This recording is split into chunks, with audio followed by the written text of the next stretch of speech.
திருவருள் சக்தி டிவி வாழ்க்கையை வளமாக்கும் களம். இரவு நேரத்தில் நகங்களை வெட்டக்கூடாது என்பதற்கு ஆன்மீக காரணமும் உண்டு, அறிவியல் காரணமும் உண்டு.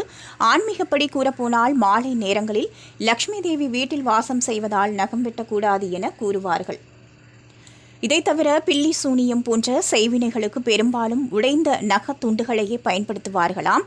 எனவே நகங்கள் தரையில் விழும்போது நமக்கு எதிராக சூனியம் செய்யும் நபர்களோ அல்லது வேறு ஏதாவது தீய சக்தியோ நம்முடைய நகங்களை சேகரித்து நமக்கு தீங்கினை உண்டாக்கலாம் என்பதால் இந்த செயல்களை செய்வதை இரவில் தவிர்க்க வேண்டும் என்கிறார்கள். துஷ்ட சக்திகள் இரவில் நடமாடும் போது நாம் நகத்தை வெட்டி கீழே போட்டால் அந்த சக்திகளால் நாம் ஈர்க்கப்படுவோம் என ஆன்மீகப்படி நம்பப்படுகிறது.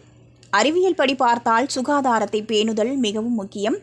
முன்னைய காலகட்டத்தில் மின்சாரம் இல்லை, கத்தியால் தான் நகத்தை வெட்டுவார்கள். அவ்வாறு வெட்டும்போது காயங்கள் ஏற்படும் என்பதற்காக நகத்தை வெட்ட வேண்டாம் என்று பழக்கப்படுத்தி வந்தனர். இதனால் வயிற்றுப்போக்கு மற்றும் பெரிய உபாதைகளை கொண்டு வரும் என அறிவியல் மூலமாக கூறப்படுகின்றது. இதுபோக நகம் வெட்டுவதற்கென சில நாட்களும் ஒதுக்கப்பட்டுள்ளது. சனிக்கிழமைகளில் நகம் வெட்டினால் உங்களுடைய மன உறுதியை குறைக்க வாய்ப்புள்ளதாம். எனவே சனிக்கிழமை நகம் வெட்டுவதை தவிர்க்கலாம். புதன்கிழமை நகம் வெட்டுவது உங்களுடைய பூர்வீக சொத்தை பெருக்க உதவும். வியாழனன்று நகம் வெட்டினால் கெட்ட விஷயங்கள் நடக்காமல் தடுக்கப்படும்.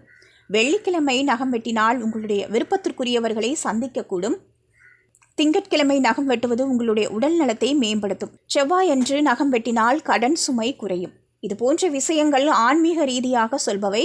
எதுவாக இருந்தாலும் இரவில் நகம் வெட்டக்கூடாது என்பதே வலியுறுத்தப்படுகின்றது. திருவருள் சக்தி டிவியை லைக் பண்ணுங்க, சப்ஸ்கிரைப் அண்ட் பெல் பட்டனை கிளிக் பண்ணுங்க.